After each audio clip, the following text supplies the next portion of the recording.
One of the highest profile and most controversial bills passed this year in Albany is called the Medical Aid in Dying Act. If Governor Hochul signs it into law, New York would join 10 other states that allow people to end their lives with the help of a doctor when they're very sick. Vermont, right next door, is one of those states. It's a big if, though, whether Hochul will sign it. She has an election next year. The Catholic Church opposes it. She may want to make some changes to it if she does sign off. What those are on today's story of the day. Support for Story of the Day comes from the Wild Center in Tupper Lake, dedicated to strengthening visitors' connections to the natural world. More at wildcenter.org. Hey, I'm David Somerstein. It's Monday, December 8th. First up, a tour boat on Lake George went up in flames this morning. The 115-foot Adirondack has offered tours of the lake for more than 2 decades. No one was on board and no one was injured. Emily Russell reports. The fire was reported a little before 7 a.m. on Monday. Videos from the scene show black smoke billowing out of the white tour boat. Fire base to command. Fire base. This is a video shared by News Channel 13. The fire started before sunrise on a clear, cold day. In the background, you can see the mountains lit up by the morning light. According to multiple reports, fire crews were on scene pretty quickly and extinguished the blaze, but the damage appeared to be extensive. No one was hurt in the fire. The 115-foot Adirondack tour boat was docked along the southern edge of Lake George. It was set to go out later this month for hour-and-a-half-long Santa cruises. Then there were 2 frostbite cruises scheduled for New Year's Day. The Adirondack is owned by the Lake George Waterfront Cruises Company, which also owned the 40-foot Ethan Allen tour boat. That boat sank 20 years ago, killing 20 passengers aboard. Local officials say the fire on the Adirondack tour boat is under investigation. Emily Russell, North Country Public Radio. A new state policy at state prisons in New York has led some visitors with tampons or body piercings to be turned away. All visitors are now required to go through body scanners to reduce the amount of drugs and other contraband being smuggled into facilities. But according to New York Focus, menstrual products, piercings, and contraceptives are being flagged, mostly in female visitors. Advocates say denying them a visit amounts to sex discrimination. The body scanners were a key request made by the union representing corrections officers during the illegal strike last spring.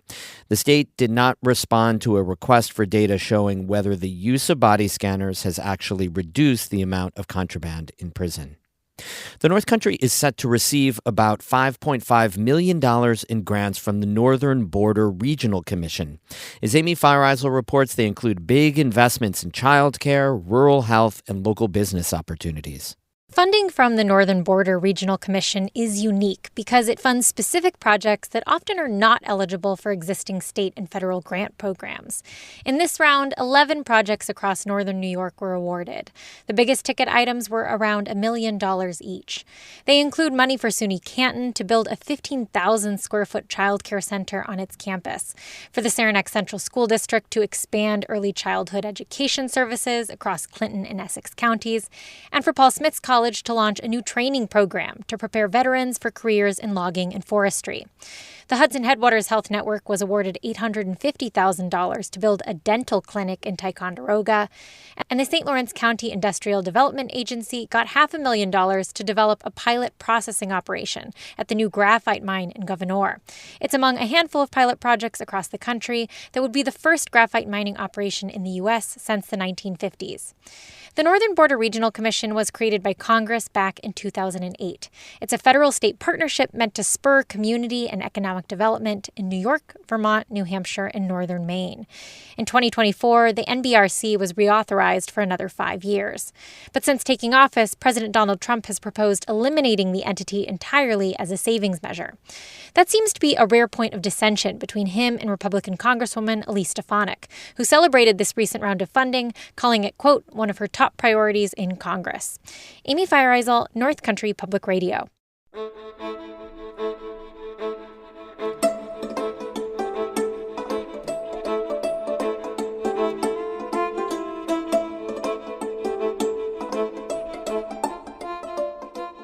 Bills are piling up on Governor Kathy Hochul's desk before the end of the year. The New York Public News Network's Andrew Waite and Jimmy Vielkind are here to discuss some of the biggest political news of last week in Albany.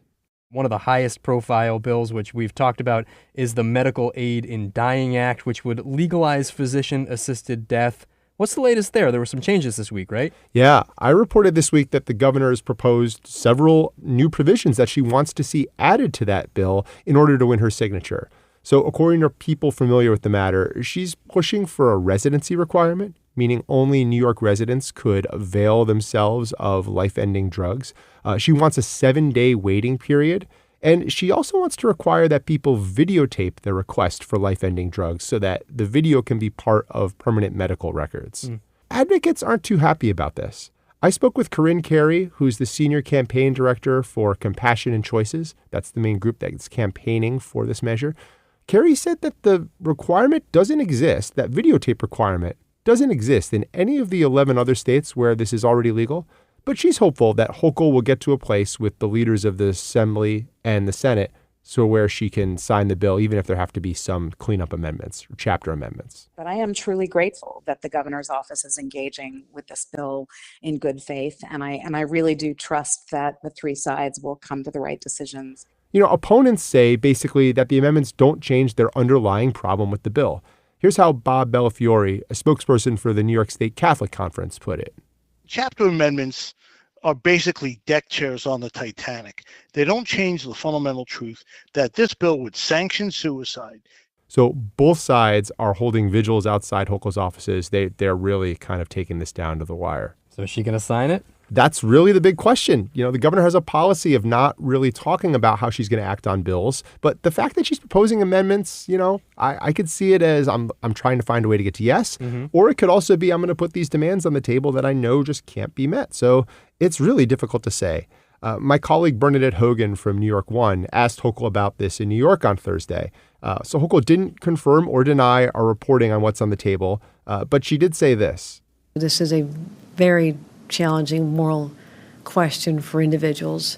And that is why I've taken the time and am treating this very seriously, because I know there's very heartfelt, strong emotions on both sides of the debate. Now, Andrew, this is one of about 200 bills that are still waiting for the governor's action. She basically has until the end of the year to deal with it. Yeah, okay, we will see. And then another story about Hochul this week. You looked at her campaign fundraising and found that she's taken money from people she put on state boards, which doesn't seem great. No, and in fact, it contradicts an old executive order, one that Hochul reissued when she first took office in 2021, which prohibits this. It prohibits state officers and employees from contributing to the governor, to try and prevent this kind of appointing someone or squeezing them for an appointment, you could say. So I found a little over $70,000 worth of donations from people who are on advisory boards for things like elevator safety. We actually have an elevator safety board. Good to know. Yeah. As well as horse breeding. You know, Hochul's campaign, when confronted about this, said, hey, we're going to refund the money. And so, to my knowledge, the checks are perhaps somewhere in the mail. But, you know, that didn't stop her challengers, both Lieutenant Governor Antonio Delgado, who wants to run against Hochul in a Democratic primary, and Congress member Elise Stefanik, who is seeking the Republican nomination in next year's election, from really going on the offensive. They said this shows that Hochul's dishonest. It shows that she's fast and loose. And, you know, I don't know if this is the kind of thing that's really going to penetrate with voters, but campaign fundraising is one of the big sources of Hochul's power. Yeah. Right? There's a lot of, when you talk to people in politics who say, oh, I might want to run, but she's just got so much money in the bank. As of recently, it's more than $17 million. Yeah. Jimmy Vielkind and Andrew Waite are our reporters at the state capitol for the New York Public News Network. We have more news all the time on our website, ncpr.org. Music today by Evan Veenstra of Gananoque, Ontario, and Dan Duggan of Lake Clear. I'm David Sommerstein, North Country Public Radio.